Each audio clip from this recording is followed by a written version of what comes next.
जय मसीह की praise the Lord. आइए आज की डिवोशन के लिए प्रार्थना करते। दयालु और करुणामय परमेश्वर पिता, तू पवित्र है, तू सर्व सामर्थ्य परमेश्वर है। प्रत्येक लोगों का नाम लेकर पुकारता है। हर एक लोगों के जीवन को तू अच्छी तरह से जानता है। प्रभु, हम तेरी महिमा करते। तू अनुग्रहकारी परमेश्वर है और प्रेमी है। हर एक मनुष्य से तू प्यार करता है, इसलिए प्रभु हम तेरी महिमा करते। धन्यवाद देते आपके संपूर्ण कार्य के लिए जो आपने हर एक इंसान के लिए पूरा किया, इसलिए प्रभु तेरी महिमा करते। अभिषेक करो इस डिवोशन को, तेरी आत्मा के द्वारा अगुवाई करो। यीशु मसीह के नाम से मांगते, आमीन। ओके, स्थिर रहो। गलतियों का 5वां अध्याय 1 से 11 मैं वचन पूरा पढ़ देता हूँ। मसीह ने स्वतंत्रता के लिए हमें स्वतंत्र किया, अतः इसी में स्थिर रहो और दास्तव की जुए में फिर से ना जुटो। देखो, मैं पौलुस तुमसे कहता हूँ कि यदि खतना कराओगे तो मसीह से तुम्हें कुछ लाभ ना होगा।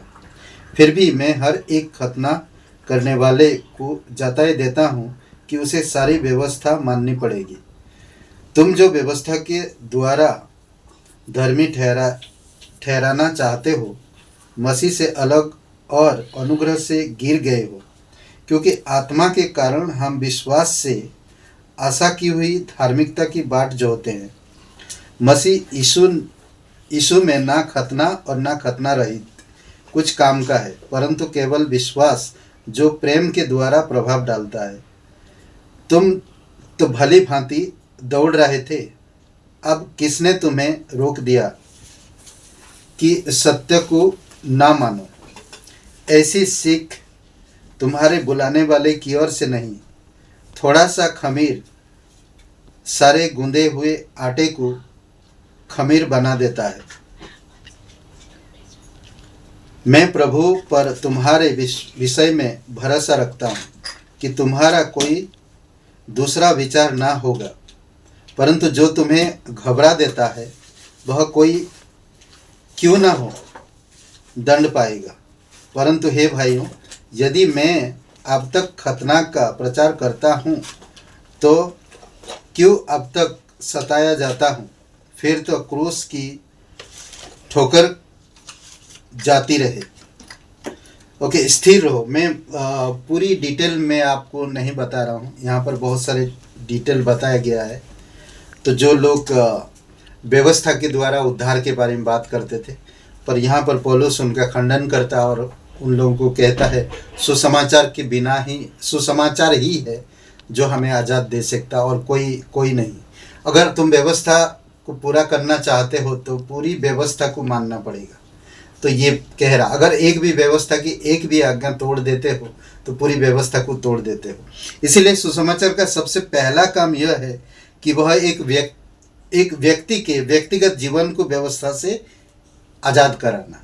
व्यवस्था से आज़ाद कराना केवल एक सुसमाचार ही कर सकता है। पौलुस चाहता कि गलतियों के विश्वासी व्यक्तिगत स्वतंत्रता को पकड़े रहे। यह परमेश्वर की अनुग्रह का सुसमाचार है जो सच्ची स्वतंत्रता प्रदान करता है।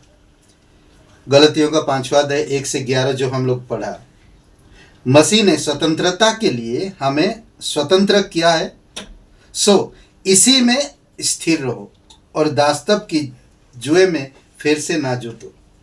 यदि गलतियों के लोग व्यवस्था का पालन करने के द्वारा उद्धार पाने की खोज कर रहे थे, तो इसका अर्थ यह होता है कि वे व्यवस्था की जंजीरों में बंधे हुए थे। आज भी बहुत से ऐसे लोग हैं, सुसमाचार को सुनने के बावजूद भी वो व्यवस्था में बने रहते हैं। व्यवस्था उनको अच्छा लगता, व्यवस्था करना चाहते हैं। प्रभु यीशु मसीह, अगर व्यवस्था से हमें उद्धार मिलता तो यीशु मसीह को क्रूस पे मरने की जरूरत ही नहीं था। तो ये बात हमें समझने की जरूरत है। उनकी स्वतंत्रता का प्रतिफल मिलना था, क्योंकि प्रभु यीशु मसीह ने अपना लहू बहाकर एक बड़ा दाम चुकाया। स्थिर रहो पौलुस का सुपरिचित शब्द है। पौलुस का ये सुपरिचित शब्द है, स्थिर रहो। अपने स्थान को स्थिर रहने में लगे रहो। अपने स्थान को, जो सुसमाचार से तुम्हें उद्धार मिला है, उस जिस जगह में तुम पहुंचे उस जगह में बने रहो। विश्वास में स्थिर रहो।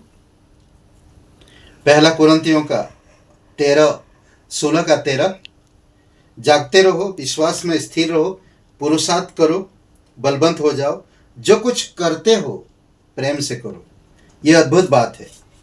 और गलतियों का 5:1 में कहता, स्वतंत्रता में स्थिर रहो, आज़ादी में स्थिर रहो। और इसमें दूसरी शब्द कहता कि दासत्व के जुए में मत जोतो, आत्मा में स्थिर रहो। फिलिपियों का 1:27 में प्रभु में स्थिर रहो। फिलिपियों का 4:1 में ये पौलुस सलाह दे रहा था। इधर उधर व्यवस्था या खतना या इस बहुत सारी चीज़ें आ रहा था, तो वो इसको पूरी तरह से खंडन करके वो सुसमाचार ही सच्चाई को बता रहा था। सुसमाचार में जीवन है, उसी में स्थिर रहो। वही तुम्हें विश्वास में लाया है और वही उसी के द्वारा हमें आत्मा भी मिला है और हम उसी के द्वारा हमें आज़ादी मिला है, तो उसी में हम स्थिर रहे। तो जरूरी था पौलुस को ये समझाना और हर एक विश्वासी भाई बहनों को हमें ये समझना है कि व्यवस्था के द्वारा उद्धार नहीं है, केवल एक ही है और वो है सुसमाचार के द्वारा हमें उद्धार मिलता है।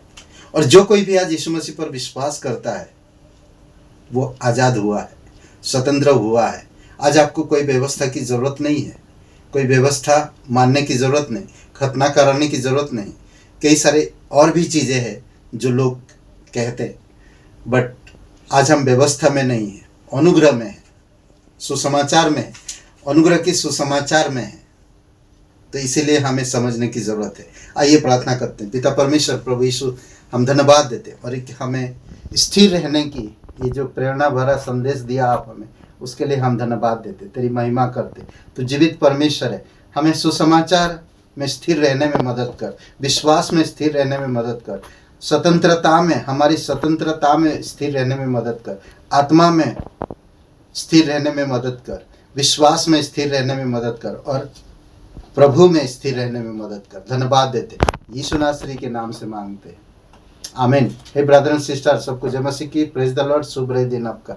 बहुत बहुत धन्यवाद।